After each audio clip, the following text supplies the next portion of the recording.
जय श्री कृष्ण मित्रों। श्री ज्योतिष भाई चैनल में आपका स्वागत है। जैसे मैं आप लोगों को फलित में जीरो से लेके चल रहा हूं कि आप लोग फलित कैसे करेंगे, तो आज फलित करने में आपको हम सिखाएंगे ग्रहों के बारे में कि ग्रहों की के वर्ण क्या है, उनकी दिशा क्या है, उनके वर्ग क्या वर्ण क्या है और उनका क्या कार्य दिया गया है। तो इसको इनका जो प्रयोग हम करेंगे, जैसे कोई चोर संबंधी है या कुंडली विश्लेषण करते समय हम देखेंगे, तो जब तक ग्रहों का हमें उनका वर्ण नहीं पता होगा, उनकी जाति नहीं पता होगी, वर्ण है, उनकी दिशा नहीं पता होगी हमें, उनकी दिशा क्या, उनका स्वभाव कैसा है, वो किस दिशा के स्वामी हैं, जब तक हम इसका ज्ञान नहीं होगा तो हम कैसे जानेंगे ज्योतिष में, कैसे निकालेंगे। तो इसका जो प्रयोग हम लोग करते हैं, कभी चोर का ज्ञान है या किसी जातक का कौन सा शरीर का कौन सा अंग है या किस दिशा में इनका भाग्योदय होगा, ये सब में इनका हम प्रयोग करेंगे आगे चल के भविष्य में। इस चीज को आप लोग नोट कर लीजिएगा और याद भी कर लेना, क्योंकि इनका बहुत प्रयोग होगा आपके भविष्य में, आने वाले समय में हम इसका बहुत प्रयोग करेंगे।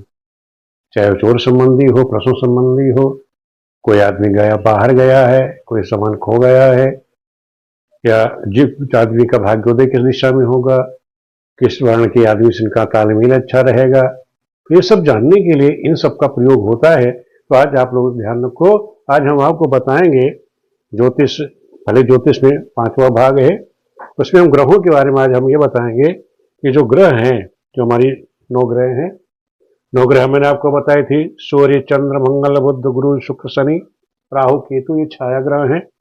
ये 7 ग्रह और 2 ये छाया ग्रह मिलाकर के 9 ग्रह होते हैं। तो इन ग्रहों को क्या मंत्रालय दिया, क्या कार्य दिया गया है, ग्रहों की दृष्टि से इनको अलग अलग कार्य दिया गया। जैसे मान लो सूर्य है, सूर्य हमारे शरीर में आत्मा का कारक है, हमारा जो शरीर है पंच तत्व का बना हुआ, इसमें जो शरीर है सूर्य है, इसमें हमारी आत्मा का जो कारक है वो कौन है, सूर्य है। सूर्य से हम अपनी आत्मा का विचार करेंगे, जब कुंडली विश्लेषण करेंगे उस समय हम आत्मा का विचार करेंगे।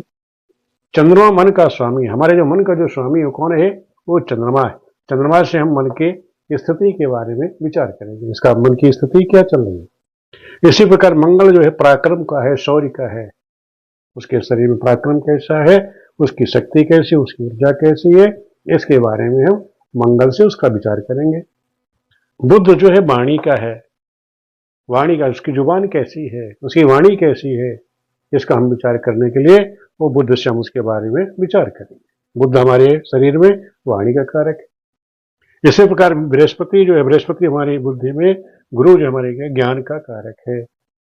बृहस्पति से हम किसका विचार करेंगे, ज्ञान का विचार करेंगे, अपने ज्ञान का विचार हम बृहस्पति से करेंगे। इसी प्रकार सूर्य, सूर्य हमारे शरीर में वीर का कार्य करता है। वीर जानते हैं आप, संतानोत्पत्ति के कार्य में आता है, रजोगुण है जो रज का कार्य करता है। शनि, ध्यान रखो, शनि है दुख का, कष्ट का कारक है। शनि हमेशा दुख देता है, कष्ट है, शरीर में कष्ट है, दुख है, तो उसका कारक ये शरीर का शनि उसका कारक रहेगा, कष्ट का कारक रहेगा। तो ये तो हमने बताया ग्रह आधिपत्य, जो ग्रह हैं इनको किस चीज का आधिपत्य दिया गया है, ये किसका संचालन करते हैं। फिर उसके बाद दूसरी चीज है ग्रह किसके मंत्रालय हैं, इनके अंदर में क्या कार्य है। मंत्रालय से आप लोग समझ गए इनको क्या क्या काम दिया गया है। जैसे सूर्य है राजसी पद, अब जैसे राजसी पद आज का राजा तो रहे नहीं, राजा की तरह जो पद होता है हमारे यहाँ, जो प्रशासनिक कार्य हैं, आजकल हम सूर्य का जो विचार करते हैं, जो प्रशासनिक पद है, प्रशासन में जाने का जो पद है, उसका हम विचार किससे करेंगे, सूर्य से करेंगे। दूसरा है चंद्रमा से भी हम राजसी पद का विचार करते हैं। चंद्रमा, सूर्य चंद्र दोनों ही ये राजसी पद है, जो सरकारी, चाहे वो स्त्री हो या पुरुष हो, दोनों उच्च उसमें जाते हैं, उच्च पदों पे जाते हैं, तो उनका विचार हम किससे करेंगे, सूर्य और चंद्र से विचार करेंगे। मंगल जो है, मंगल है शक्ति का, मैंने बताया पराक्रम का है, तो शक्ति पराक्रम का कहाँ होता है, हमारा सेना में। तो सेना संबंधी कोई आप कार्य विचार करोगे, तो सेनाध्यक्ष है बनाना, चाहे सेनाध्यक्ष हो, पुलिस है, मिलिट्री है, कोई भी इस तरह का कार्य है, तो उसमें हम मंगल का विचार करें, मंगल से उसका विचार किया जाता है। इस समय बुद्ध है, बुद्ध वाणी का है, बुद्ध वाणी का है, उसे क्या पद दिया गया है? जैसे मंगल को ग्रहों में क्या कहा गया? सेनाध्यक्ष कहा गया। सूर्य चंद्रमा को राजसी पद, जैसे सरकारी पद दिया गया। इसी तरह बुद्ध को राजकुमार कहा गया। बुद्ध राजकुमार, जैसे राजाओं के राजकुमार होते थे, उसी तरह ग्रहों में बुद्ध को राजकुमार की संज्ञा दी गई है। मंगल को सेनाध्यक्ष की दी गई है। सेनाध्यक्ष होते थे पहले, सेनानायक होते थे। आजकल सेनाध्यक्ष जैसे सेना है पराक्रम में। इसी तरह बुद्ध वाणी का कारक है, राजकुमार होते हैं। तो राजकुमारों का क्या काम होगा? जैसे जो बड़े लोग हैं उनके बच्चों में, उनके व्यापार में, उनकी वाणी में, इस तरह से हम विचार करते हैं। उसका उदाहरण हम बता देंगे। बुद्ध है जो है राजकुमार का काम करता है। बृहस्पति ज्ञान का है। अब जो ज्ञान का स्वामी है तो मंत्री बनता है। पहले मंत्री बनते थे, आज भी लोग मंत्री बनते हैं।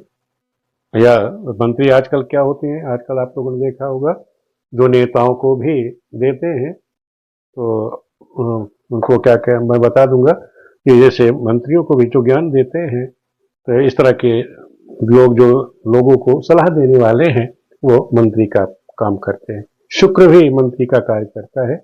ग्रहों में बृहस्पति और शुक्र ये दोनों ही मंत्री का कार्य करते हैं। आजकल मंत्री का कार्य कौन? सचिव, जिसको हम लोग सचिव बोलते हैं। चाहे नेताओं में सचिव हैं, बड़े बड़े पद पर बैठे हुए हैं, वो आजकल क्या करते हैं?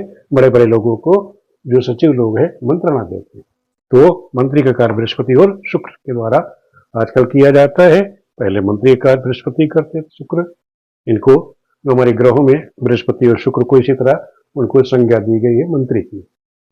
अब शनि है। शनि क्या है? शनि है सैनिक। अब शनि से हो गया सैनिक, प्रजा, सैनिक जो होता है सेना हो गई। लेकिन शनि सेवक का भी कारक है। जो हमारे घर में सेवक होते हैं उनका भी कारक हमें विचार करना होगा। तो उनका विचार हम किससे करेंगे? शनि से करेंगे। सेवक का भी विचार करेंगे। शुक्र को हमने बता दिया मंत्री का, बृहस्पति से मंत्री का, इस तरह के लोगों का विचार करेंगे। शनि से सेवक का, सैनिक का, प्रजा का विचार करेंगे। राहु केतु ये भी प्रजा है, लेकिन ये प्रजा म्लेच्छ होती है। जैसे हमारे समाज में आपने 4 वर्ण देखे थे, ब्राह्मण, क्षत्रिय, वैश्य, उसके बाद म्लेच्छ जाति जो काटा पीटी करती है, जिसको हम लोग म्लेच्छ जानते हैं। नाम नहीं लेना चाहिए हम लोगों को। तो म्लेच्छ जाति के जो लोग हैं उनका कारक भी राहु केतु है। अब नेक्स्ट हम चलते हैं इनका वर्ण। जैसे सूर्य है, सूर्य क्या है? क्षत्रिय वर्ण है। चंद्रमा हमारा वैश्य वर्ण का है। मंगल क्षत्रिय वर्ण का है। बुध वैश्य वर्ण का है। बृहस्पति ब्राह्मण है। शुक्र का ब्राह्मण वर्ण है। शनि का शूद्र वर्ण है। राहु का म्लेच्छ वर्ण है। केतु भी शूद्र वर्ण में ही गिना जाएगा। तो इस तरह हमें सभी ग्रहों के वर्ण भी, वर्ण क्या है, उनकी जातियां क्या है, वो भी हमको पता होनी चाहिए। इसका प्रयोग हम करेंगे।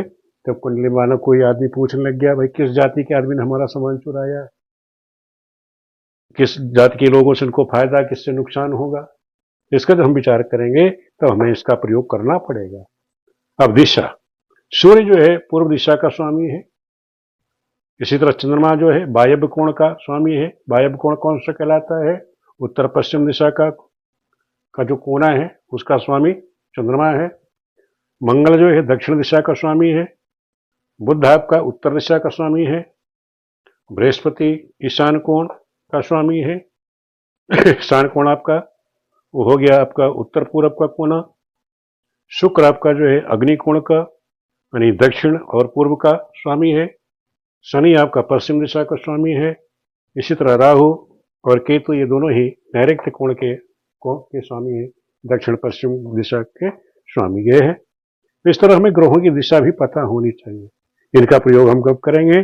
जब किसी तरह कोई चीज खो गई है, कोई चोरी है, या किस दिशा में इनका भाग्योदय होगा, उसके लिए हम इनका प्रयोग करेंगे। आगे चल करके जो चीज स्ट्रांग होगी उसी दिशा में उस जातक का भाग्योदय होता है।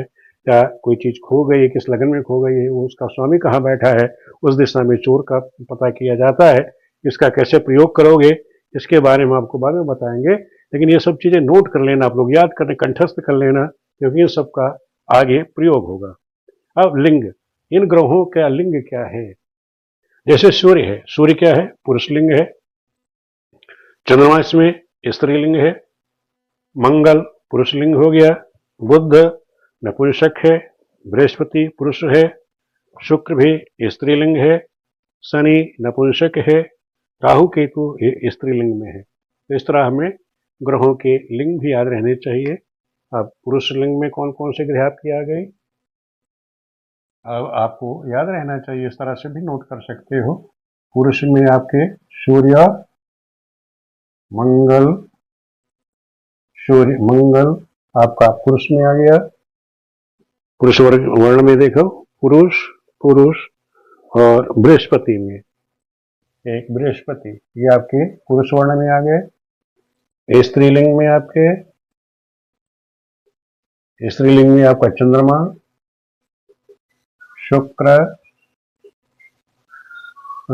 और राहु केतु, राहु केतु ये आपके स्त्रीलिंग में आ गए। देखो स्त्रीलिंग में आपका एक तो चंद्रमा हो गया और शुक्र हो गया, स्त्रीलिंग में आपका शुक्र हो गया, और स्त्री में आपके राहु केतु हो गए।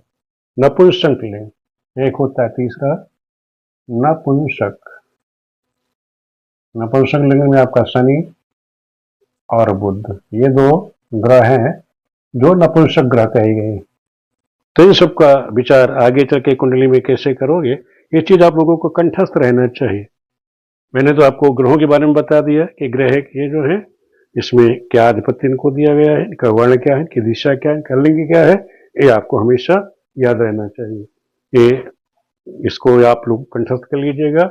इसके आगे भी हम आपको फिर सिखाएंगे कि ये ग्रह में कौन किस राशि में उच्च के होते हैं, किस राशि में नीच के होते हैं, कितनी डिग्री पे होंगे, इसकी गणना हम आगे वीडियो में आपको सिखाएंगे।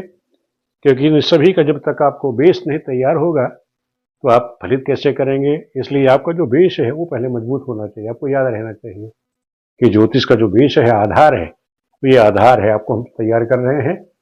पहले आप लोग अपना आधार तैयार कर लीजिए, फिर उसके बाद कैसे फलित किया जाता है फिर आपके समझ में आने लग जाएगा कि गुरुजी बोल क्या रहे हैं।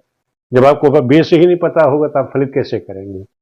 वीडियो आप लोगों को कैसे लग रही है कमेंट करके अवश्य बताना। वीडियो देखने के लिए आप सभी मित्रों का बहुत बहुत धन्यवाद।